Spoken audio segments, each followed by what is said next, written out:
I do know that you want to make that return and fight for that title. You are ranked #1 right now. You told the Schmo that if it is Dustin versus Conor, the winner of that fight, who do you think takes that fight, though?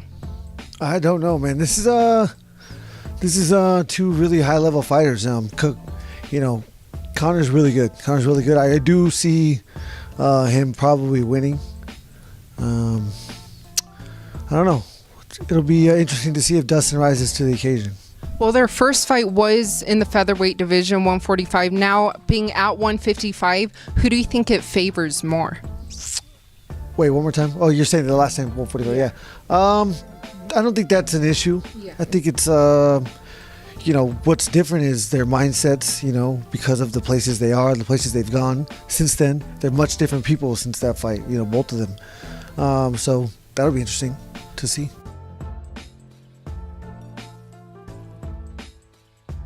How close were we to getting you on 254? Was it really close, you and Poirier? I don't know. That dude's a bitch. I'm not gonna, you know what I mean? He's a bitch. Conor's a bitch. Gage and Khabib's a bitch. All three of them. I saw a false shuffle coming on. I saw that they were gonna take the #2 and #4 and then put him over me, and then another one with Chandler, another one, and do that and put me at #5. That not happening. I've been with this company for a very, very long time. It's happened once before with Conor. Not happening. There's no management to do bad business behind my back anymore with Paradigm Sports Management. You can't be using that and you're manipulating the system along with the UFC to get that money. Those guys owe me like $500,000. You got to understand that. So Conor he's in debt with me. So I'm coming after that ass. That's why he's laughing anytime I post something, and that's why he's trying to stay in the. You see Proper 12 everywhere. They want him to be a champ. Dog, you and your seven-headed snake. Cut your bitch ass off. After this, do you want the winner of McGregor and Poirier? I don't care. I'm just worried about Oliveira right now. And no disrespect on that one. No disrespect. No. It's just, I don't care anymore. I'm worried about, not worried. I'm focused. I'm Chuck.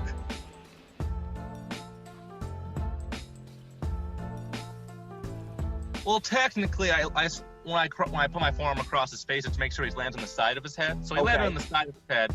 But I also 100% agree that I feel like this sport would be a much safer, artful thing if slams like that weren't allowed. But you gotta, when you're out there, when it's like when you're in that cage, you have to decide like, am I gonna pay rent tonight, or I'm gonna have to downgrade to my house and have to put my family in an unstable position. Right. And I feel like any person would do what I did in that situation, and I did what I have to do. But I think slams are ugly, and I think they're dangerous. And even though I didn't slam him on the back of the head, there are dozens of fights where they do get slammed in the back of the head. And if it lands in that way, I feel like unless you're in a submission, I don't think it's warranted. I would prefer to have won in any other way. I'm happy, and I mean, it's a highlight, and it's good for my career and notoriety, but that's not the way I wanted it to be. Obviously, Matt, his wife was right there. I saw you went over to her. It looked like maybe you were trying to console and make sure she was okay. What did you say to Matt's wife? And it's got to be a lot of emotions got to be going on in that moment. You got to be so happy to win, but then she's upset. So what kind of happened in that moment? There's not much you can say. First, I just double checked to make sure it's his wife, because sometimes you just have a girl corner. And then she said, I am. And then I had a blank in my head. I'm like, I'm so sorry. I never plan on winning that way, especially against someone you respect and you looked up to and you watched when you were a kid. Never pictured that fight going that way. So I just said, I'm sorry. To you, Jordan, what was her response? Did she say anything? She just said, it's the fight game. It happens. Very cool, very calm, very, I respect the crap out of that. My wife's been in my corner once, and it's terrifying. I can't imagine being in your corner for that. Like, my hat's off to her. That's incredible for her to be able to be there for that. He was awake when I was leaving, and I could see him talking to people, and that kind of took a lot of weight off my shoulders. I was really stressing about that. Were you worried about him? Oh yeah, I'm so lucky they cut to commercial when I started to cry. I felt like I was such a punk because I saw it and I'm like, oh crap, I'm a bad person. And then my corner's all comforting me, and I'm like, dude, I don't need to be comforted. That guy needs to be comforted. I'm the bad guy. It was wild, but I'm glad I got to keep my manlyhood intact, and they didn't show that. So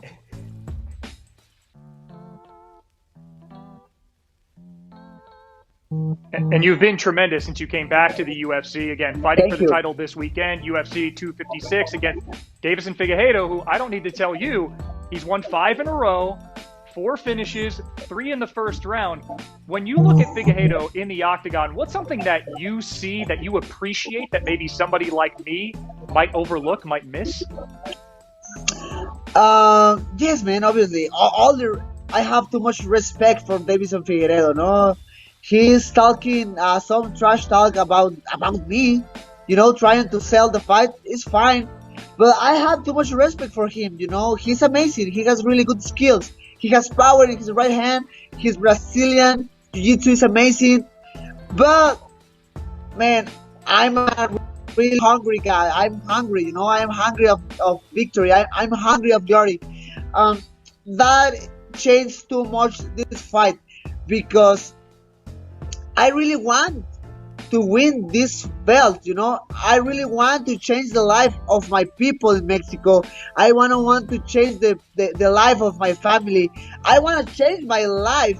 So it's about my mindset, I'm brave. I love to exchange punches with the people. I know, again, the power of Figueiredo is different, but man, I'm ready. I'm so ready. I want to be the next flyweight champion. Really want to be the next flyweight champion of the UFC. And you have surprised people before. You are the betting underdog in this fight, but you've been the betting underdog 6 times in your UFC career, and you have 4 wins, 1 draw, and 1 loss.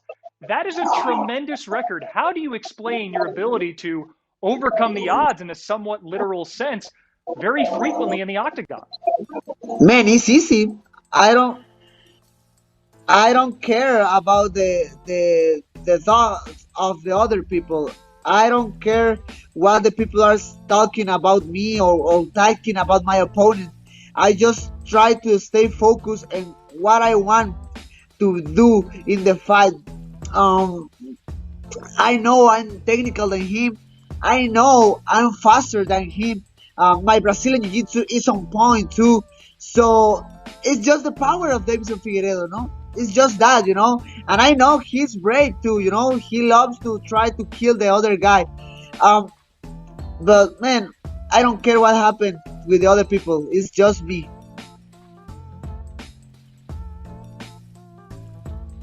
Dana's not really the freak show type of guy. He will absolutely throw on your random freak show kind of fight that the fans want to see. But I think that's the difference. Nobody called for Logan Paul versus Floyd Mayweather. Nobody asked to see that shit. But he will throw on fights that the fans want. Like, I think he does what's going to make money, and he's unapologetic about not liking it. I will concede that Dana White wants the UFC to look as not freak showish as possible because he wants giant network TV money. He wants to be in the sports property business and sees the billions and billions of dollars that the NFL and NBA and MLB get from all these TV deals. He wants that. But that's all based on he wants his company to be as profitable as possible. So once it's more profitable for an instance to throw that away, he immediately does it. It's not like he's throwing away a moral value. He's just chasing the dollar. I think he'll do what's profitable. If it comes to throwing away some of those things for one big freak show payday, I think he will. But I've always got this vibe, and from the things that he said in the conversations we've had, he's very much a hardcore. And I think he's very much like me, like some of the stuff, like Floyd Mayweather, Logan Paul, one of those things, like I'll watch it, maybe. Like I won't buy it, but if it's on, I'll watch it. I just think that Dana he's a purist. I think he's a hardcore. I think that he wants to see super competitive fights. I think he wants to see guys that are really, really well matched. And that's just not what's going on right now. But again, I think that stuff has a place. It's just not my thing. And I don't necessarily think it's Dana's thing. I think if those were 2 guys that wanted to fight in the UFC, that's probably a fight he would do. I just don't necessarily think he would like it.